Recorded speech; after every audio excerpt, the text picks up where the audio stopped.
Bueno, bienvenidos a este nuevo vídeo de la Sábana Santa. En este vídeo nos vamos a centrar en toda la información que la imagen nos puede proporcionar sobre el proceso de tortura y muerte de la persona que fue envuelta en la Sábana Santa, o por lo menos lo que queda representado en la imagen. Entonces, comparto pantalla y comenzamos. Comparto pantalla.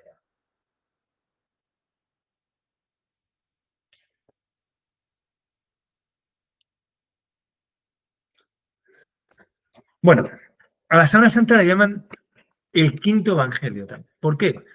Porque de alguna manera transmite muchísima información compatible con los evangelios, pero también transmite información adicional. Es decir, que no es, digamos, un reflejo del evangelio únicamente, sino que transmite información que en el evangelio no la tenemos. Ahora vamos a ir viendo todos los detalles que nos proporciona la imagen de la Sábana Santa.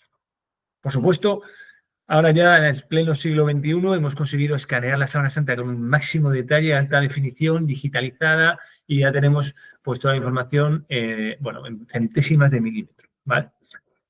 Podemos ver su rostro y su aspecto físico, ¿vale? Ya vimos esa imagen que podemos conseguir cuando hacemos el negativo de la imagen de la Sábana Santa, y con esa información tridimensional que además nos proporcionan punto a punto podemos conseguir, bueno, pues una escultura realista de lo que podría ser el rostro de esa persona envuelta en la Sábana Santa. Bueno, pues aquí tenemos una recreación artística con la información digital, tridimensional y del negativo que obtenemos de la Sábana Santa, ¿vale?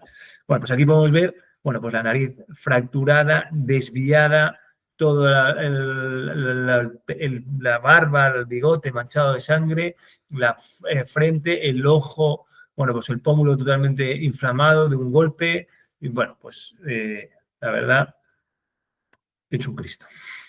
Tenemos el tabique nasal desviado, fuerte golpe en el tabique de la nariz, pómulo derecho muy inflado, barba ensangrentada.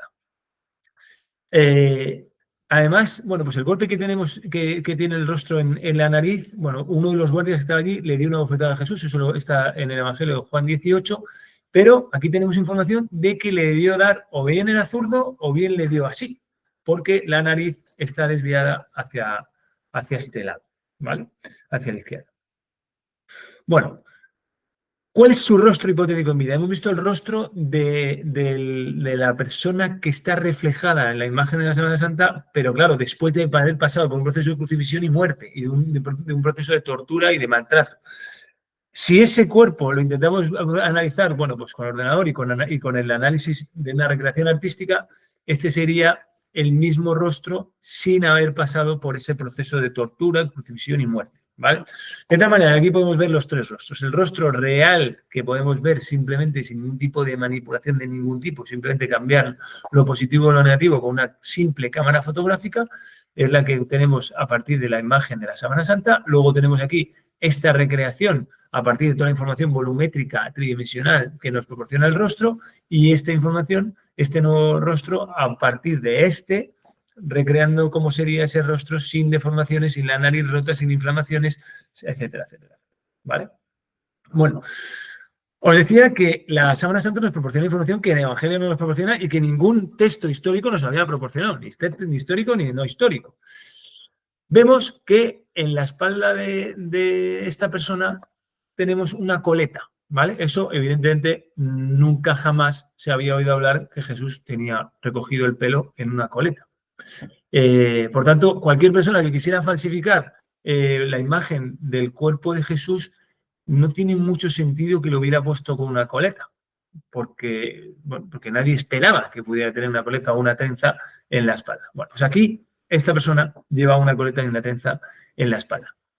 Su complexión es atlética, además mide 1,80, es decir, era un gigante para aquella época. Y es complexión atlética, y eso sí encaja muy bien con los evangelios, porque en los evangelios estamos viendo todo el rato a Jesús andando de un lado a otro, subiendo al monte para rezar, volviendo para abajo, que no tiene ningún sitio para reposar, como dice en el evangelio, y que además incluso se queda dormido en una barca en mitad de una tormenta y está ahí el tío tan relajado. Es decir, que hay como que muchas pruebas en el evangelio de que esta persona estaba todo el rato de aquí para allá, de la Ceca a la Meca, para arriba para la montaña, para abajo hasta Tiro y Sidón, luego casi hasta Damasco, bajábamos otra vez a Jericó, luego otra vez para arriba a Jerusalén, vuelta para atrás, todo el rato andando, durmiendo a la intemperie, etcétera, etcétera, ¿vale? Compresión física atlética, cuerpo en forma, 1,8 metros de altura. El tormento que sufrió. Vamos a ir ya a la tortura que sufrió, ¿vale? Empezando por lo más llamativo de la Sábana Santa, que es la flagelación. Bueno, pues aproximadamente 120 marcas de latigazo podemos contar en la Sábana Santa. Tenemos marcas de latigazo en el torso y parte delantera y marcas de latigazo en la espalda, ¿vale? Estas marcas de latigazo las podemos analizar y podemos ver que efectivamente vienen a golpes de 3, ¿vale? Es decir, que podemos un poco de alguna manera recrear cómo era digamos, esa instrumento de fustigación, ¿vale? Y que además acababa en determinadas molduras de acero doble, porque las heridas que tenemos ahí en la Sábana Santa, vemos aquí que son dobles, ¿vale? Que encajan muy bien con este formato de pesas, como de pesas de gimnasia, ¿vale? Bueno, el Deuteronomio dice, se podrán dar 40 azotes, no más. No sea que si lo hieren con muchos azotes, pues se sienta tu hermano envilecido delante de tus ojos. Bueno, es tu hermano al final, porque al final todos somos hijos de Dios y es tu hermano. Así que aunque lo tortures, bueno, es tu hermano y no lo puedes torturar demasiado, ¿no? Según el Deuteronomio. Bueno, pues en este caso, efectivamente, puede encajar con esos 40 latigazos, porque 40 por 3 que hay en cada latigazo estaríamos hablando de 120. Y fijaros que los latigazos, además, están dados por dos personas distintas. Aquí están representados los golpes de la persona que está a la derecha de la persona torturada, que es los golpes con el latigazo azul, y luego están los del otro lado, que es la otra persona que está en el otro lado, que son rojos. Por supuesto, cuando vemos por la espalda, pues está al revés, ¿vale? Vemos que la parte de arriba los latigazos tienen esta forma y la parte de abajo tienen esta forma. Es decir, que no es una falsificación, realmente son golpes de latigazos reales, ¿vale? Y hay uno que podemos ver que se ensaña más que el otro, ¿vale? Los médicos forenses ahora mismo, cuando analizan esas heridas, dicen que fruto de esos golpes tan brutales, que luego vamos a ver que desencarnan la carne totalmente, dice que la víctima caería de rodillas con cada golpe, retorciéndose por un dolor severísimo y habría actividad convulsiva, temblores, vómitos y marcada sed, ¿vale? Este otro doctor dice que las lesiones no son hematomas superficiales, sino cortes de la piel en los tejidos, incluso en los músculos, ¿vale? Y el propio Flavio Josefo, casi contemporáneo de Jesús, cuando describe la flagelación romana, dice que se hacía con tal fuerza que exponían los intestinos y los huesos de la desafortunada víctima. Confirma asimismo que la flagelación se usaba como una especie de preludio a la crucifixión. Este es un historiador judío que recomiendo leeros sus antigüedades judías, que es un libro magnífico. Bueno, pues aquí tenemos toda una recreación de cómo podría ser el cuerpo de la persona que envolvieron después de esa tortura de flagelación. Entonces, todo el cuerpo totalmente destrozado, aquí sin toda la sangre. Es decir, la sangre envolvería en realidad todo el cuerpo, ¿no? La corona de espinas. Bueno, pues la corona de espinas es una sorpresa cuando analizamos cómo son las lesiones que produjo la corona de espinas en la cabeza de la persona crucificada y envuelta en la sábana de Turín. Porque no es como la imaginaríamos cualquier occidental, que es como lo pintó Velázquez, que lo vamos a ver, que es una corona así, sino que es una corona en forma de casquete que cubre toda la cabeza. Es verdad que la imagen de esta parte de aquí arriba no la podemos ver en la sábana, ya vimos que solo vemos la parte de arriba y la parte de abajo, no la parte de aquí, pero podemos ver toda esta parte y podemos ver que efectivamente es todo un casquete de espinas el que cubre la cabeza de la persona envuelta, ¿vale? Entonces, bueno, esta es una recreación de cómo pudo haber sido esa corona de espinas en forma de casquete que genera heridas en toda la frente y en toda la parte de atrás, ¿vale? De la cabeza. Bueno, pues está hecho con un arbusto que ya han localizado cuál podría ser, ahora vamos a ver. Bueno, lo que está claro es que si hubiera sido una falsificación, lo habríamos pintado, pues como esperamos nosotros, los occidentales, que sea una corona, como esta que acabamos de ver de Alfonso X el Sabio. Y así lo pintó Velázquez, efectivamente, pues bueno, pues con una auténtica corona occidental, pero en este caso de espinas. Bueno, pues el Cristo de la Sábana Santa tendría una corona más como la que vemos en la imagen de la derecha, ¿vale? Es decir, en forma de casquete. Este es el tipo de arbusto con unas espinas que pueden llegar a atravesar hasta a llegar al cráneo, ¿vale? Daros cuenta además que, según dicen los médicos, la zona de las sienes y la frente tiene una sensibilidad cutánea semejante a la punta de la lengua, es decir, el dolor es atroz.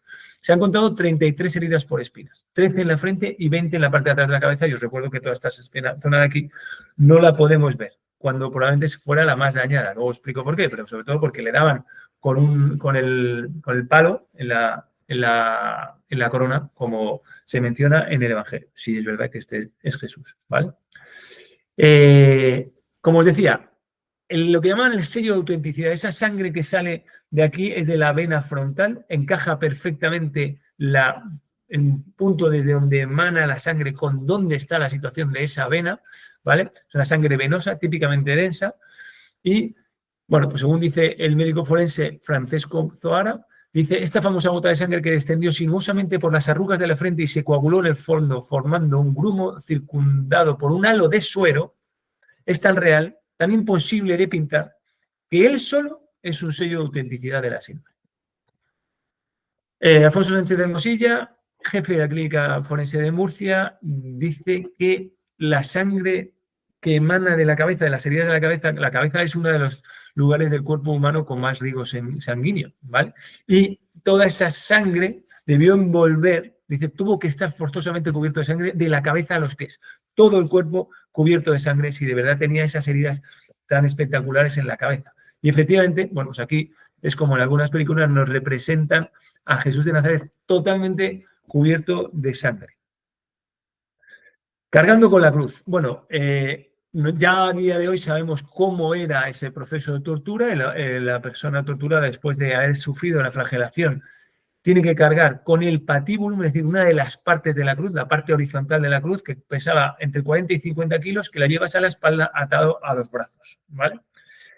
Y claro, vienen las caídas. ¿Por qué? Porque además tienes que subir hasta el Gólgota, en este caso si es Jesús, y va cargando con ese peso de 40 a 50 kilos en la espalda, no puede servirse de las manos si se cae, que además se cree que iba atado a las otras dos personas que iban a ser crucificadas, si esta persona es Jesús, y su cabeza iría a dar fuertemente contra el suelo cada vez que se cae, porque claro, no puede apoyar las manos. Y las rodillas también se verían muy dañadas porque instintivamente te proteges con la propia rodilla para no darte con la cabeza. Inevitablemente, obviamente, te vas a dar con la cabeza contra el suelo, te vas a romper la nariz, te vas a dañar absolutamente el rostro, pero además el madero se viene contra ti, además con la cabeza llena de espinas, y te caen esos 40 kilos encima de la cabeza contra el suelo. Es decir, una tortura en cada caída. Además, en la espalda se observan una vasta zona escoriada y contusa en forma casi rectangular. Es decir, la persona que ha estado cargando con 40 kilos en la espalda ha sufrido esa herida horizontal lineal que produce ese tronco con el que está cargando. Los clavos en las manos. Bueno, aquí esto es muy importante y muy interesante porque durante toda la historia de la pintura siempre hemos pintado a Jesús crucificado, os imagináis la cantidad de veces que se ha pintado esto o que se ha esculpido, y siempre con el clavo en la palma de las manos. Pero claro, ahora ya sabemos que si le ponemos un crucificado clavándole por aquí, esto se desgarra. Aquí no tenemos ningún hueso, de aquí sale directamente y el peso que aguanta no es mucho, de tal manera que quedaría desgarrado y el cuerpo quedaría suspendido solo por los pies, porque no aguanta mucho peso ni mucha fuerza. La única zona en donde podría aguantar hasta 200 kilos sería en el agujero o en el espacio de Destot, que está entre diferentes huesos aquí, justo aquí, que no llega a ser la muñeca, sino parte de la mano, en realidad es justo aquí, ¿vale? Bueno, pues ahí es donde tiene la herida el cuerpo de la sábana santa, ¿vale? No rompe ningún hueso, atraviesa justo en ese espacio de Destot, sin romper ningún hueso. Pero el dolor es atroz porque atraviesa el nervio mediano, ¿vale?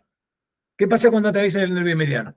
Bueno, aquí podemos ver que al atravesar aquí sí que te aguanta esos 200 kilos, pero, bueno, ¿cómo iba una falsificadora a saber eso? Evidentemente, bueno, pues las crucifixions acaban en el siglo IV, ya no, a partir del siglo IV no se tiene atestiguado ninguna crucifixión, y estamos hablando de según la prueba del carbono 14, que esto se habría falsificado en el año 1300 y pico. O sea, en aquella época nadie tenía ni idea de dónde tenía que entrar un clavo para que una persona crucificada pudiera aguantar su peso, y no ha sido hasta el siglo XX que se conoce que tiene que pasar por este espacio de stop, ¿vale? Con lo cual, bueno, pues es otro reto para el falsificador, ¿vale?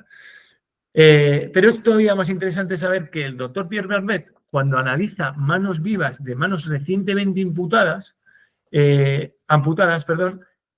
cuando clavan el clavo en el agujero de Destot, como para ahí pasa el nervio mediano, inmediatamente el pulgar hace así, ¿vale? O sea, no es solo un dolor atroz, sino que además el nervio mediano hace que el pulgar se retraiga y se ponga así, ¿vale? De tal manera que cuando lo muestras así, solo muestras 4 dedos, ¿vale? No se ve el quinto, no solo muestras 4 dedos. Eso encaja perfectamente con la imagen de la Sábana Santa, donde no se ven los pulgares, solo se ven los 4 dedos en ambas manos, ¿vale? Esto es, la verdad, uno de los descubrimientos también más sonoros, porque encaja muy bien el conocimiento que tenemos a día de hoy anatómico con lo que vemos en la Sábana Santa, lo cual hace todavía, de nuevo, muy difícil una falsificación. Por supuesto, también aparece en el Códice Prey con 4 dedos solo, Códice Prey del año 1192, muy anterior a la fecha que nos ha datado el carbono 14, ¿vale? Y donde vemos otra serie de pruebas que vimos, como las quemaduras en forma de L, etcétera, dentro de este Códice Prey, que, bueno, nadie puede negar que es una representación de la Sábana Santa, ¿vale? Los clavos en los pies, por supuesto, también, no solo clavos en las manos, también clavos en los pies con su herida, ¿vale? Y esta era la posición en la que debían estar esos pies, que en un único clavo atraviesa los 2 pies. ¿Vale? Son clavos larguísimos que se han encontrado, que tienen una sección cuadrada y que esa sección encaja perfectamente con las heridas que tiene el crucificado en las manos y en los pies, ¿vale? Y se han encontrado esos clavos, muchísimas muestras arqueológicamente de clavos romanos que encajan perfectamente en su sección. El suplicio de la crucifixión. ¿Cómo es el suplicio de la crucifixión? Muchas veces nos hemos preguntado, oye, ¿por qué se considera el peor suplicio, el suplicio más cruel que existía? Lo vamos a intentar describir, ¿vale? Lo más importante primero de describir es que cuando le cuelgan voy a cambiar esto que se me está yendo. Cuando le atan y le clavan en el stipes, en la cruz, lo primero que hacen es estirarle con toda la máxima fuerza entre varias personas, estirarle de un brazo y del otro, de tal manera que se queda con todo el tórax comprimido sin casi poder respirar. Le están tirando de un lado y de otro, ¿vale? De tal manera que ya se queda completamente tenso, ¿vale? Ahí le clavan en un sitio, le tiran del otro lado y le clavan del otro lado, ¿vale? De tal manera que ya se queda con muy poca capacidad de respiración. Luego le clavan en los pies, le levantan. En ese momento toda la gravedad le echa hacia abajo, ¿vale? Y entonces ya la compresión del tórax es absoluta. De tal manera que cuando se queda colgando no puede respirar. Solo puede respirar cuando se levanta haciendo fuerza en los clavos de los pies, que le produce un dolor atroz y le produce un cansancio y un agotamiento físico brutal. De tal manera que se levanta, consigue respirar, respira en este momento y en otro momento otra vez queda colgado desplomado hacia abajo, ¿vale? De tal manera que el movimiento sería este. Respiro y me quedo colgado. Hasta que tengo que volver a respirar, puedo decir ahí, en ese momento, unas frases cortas y enseguida me desplomo otra vez. Y este es el proceso de tortura, de asfixia poco a poco, en el que cada vez me cuesta más conseguir el aire y me voy desplomando cada vez más, hasta que ya, en el último momento, ya no tengo fuerzas de volver a levantarme y quedo muerto, ahogado, sin poder respirar. Ese es el proceso de muerte de crucifixión con el que murió Jesús de Nazaret. Por supuesto, a los soldados romanos se les había encargado que estas 3 personas tenían que ser torturadas, crucificadas y muertas. En el caso de las 2 personas que están crucificadas junto a Jesús, según el Evangelio, todavía estaban vivas, pero Jesús ya había muerto. Pero había que quitarlas de ahí porque se acababa el Viernes Santo y venía el Sábado Santo, venía la fiesta de la Pascua. No podía quedar un hombre colgado de un madero. Tenía que ser antes del atardecer. Así que, como estas otras 2 personas siguen vivas, lo que hacen es romperle las rodillas, le rompen las piernas de tal manera que se llama golpe de gracia porque es como caritativo. Vamos a romper las piernas para que ya este hombre ya deje de seguir sufriendo. Le rompe las piernas, ya no puede volver a levantarse para respirar y mueren así estas otras dos personas. Así es el fin de la agonía de San Dimas. Y aquí se representa a San Dimas en la película de La Pasión, ¿vale? Le rompe las piernas, queda colgando, se queda sin respirar y muere rápidamente. Pero en el caso de Jesús no. En el caso de Jesús ya había muerto. De tal manera que ya, estando la madre ahí, el soldado dice, aquí voy a romperle las piernas, está ya muerto evidentemente, pero tengo que certificar que se ha muerto, ¿vale? De tal manera que le atraviesan con una lanza. Fijaros que ahora ya a nivel teológico, Jesús se ha considerado siempre como el Cordero Pascual. Esto desde el año 50, porque las cartas de San Pablo son del año 50. O sea, menos de 20 años después de la muerte de Jesús. Siempre ha considerado como el Cordero Pascual. El Cordero Pascual, ¿cómo tenía que ser tratado? Se le tenía que, bueno, obviamente sacrificar, cocinar, etcétera, pero no se le podía quebrar ningún hueso. Bueno, pues esto, y por supuesto, se hacía para el perdón de los pecados, hasta la muerte de Jesús, que ya los cristianos no necesitamos sacrificar ningún animal, ¿vale? Bueno, el romano tenía que certificar que esa persona estaba muerta, obviamente, es una de sus responsabilidades. Así que lo que hace es atravesarle con una lanza por el costado que le atraviesa el pulmón y el corazón, ¿vale? Garantiza la muerte y ya está, ha cumplido con su misión, ¿vale? Esa lanza, según la imagen de la sábana santa, entra entre la costilla sexta y quinta, atraviesa el pulmón y atraviesa el corazón. Ahora sabemos que después de esa tortura de flagelación ha quedado el pulmón y el corazón, pero sobre todo el pulmón, rodeado de un líquido pleural, de un derrame pleural fruto de esa tortura de la flagelación. De tal manera que cuando ha atravesado el pulmón y el corazón ha salido, junto con la sangre, un líquido muy parecido al agua. De tal manera que lo que sale y brota del costado de Jesús es agua y sangre. Líquido pleural y sangre, ¿vale? Aquí podemos ver de nuevo esa sangre del costado que sale de la sábana santa. Bueno, ¿y por qué en el costado derecho? Bueno, siempre hemos aprendido en la escuela que tenemos el corazón a la izquierda. En realidad está bastante centrado. Pero ¿por qué por el lado derecho? Fijaros que cuando los romanos luchaban, bueno, luchan con el escudo a la izquierda y atacan con el derecho. Pero obviamente contra el que luchan también tiene el escudo a la izquierda. De tal manera que el movimiento del soldado romano tiene que ser así, para intentar salvar el escudo de la persona que tiene enfrente y entrar por su punto débil y atacar en un golpe y en un lugar que tenga que ser mortal. Eso los soldados romanos estarán entrenados para hacer ese golpe mortal salvando el escudo. De tal manera que si os fijáis en esta famosísima escultura del Gálata moribundo de los museos capitolinos, tiene esa misma lesión en el costado exactamente en el mismo lugar donde lo tiene la persona herida en la sábana santa. ¿Por qué? Porque esta persona ha sido herida por un soldado romano profesional que sabe cómo salvar el escudo del Gálata atacándole en una herida absolutamente mortal. De tal manera que cuando el soldado romano quiere atestiguar la muerte de la persona que está crucificada, lo hace como ha sido entrenado él. Con ese movimiento, atravesamos entre la quinta y la sexta costilla, atravesamos el pulmón y el corazón con un golpe mortal instantáneo. Todas las autoridades médicas están de acuerdo que esta herida fue realizada después de muerte o por la color, la viscosidad, el tipo de sangre, que es claramente mortal, densa y oscura. Es decir, que sabemos que la sangre que sale del costado de la persona que fue envuelta en la sábana santa, esa sangre es post-mortem, ¿vale? Y además sabemos arqueológicamente que encaja perfectamente esa herida ovalada que tiene la persona de la sábana santa en el costado, encaja perfectamente con el ancho de las lanzas romanas que arqueológicamente se han encontrado. Bueno, pues en el siguiente vídeo vamos a analizar cómo se formó esa imagen. A mí me parece el vídeo más interesante de todos, donde vamos a analizar los aspectos más importantes de la sábana santa. Y el cómo se formó la imagen es, sin exagerar, uno de los grandes misterios del siglo XX y del siglo XXI.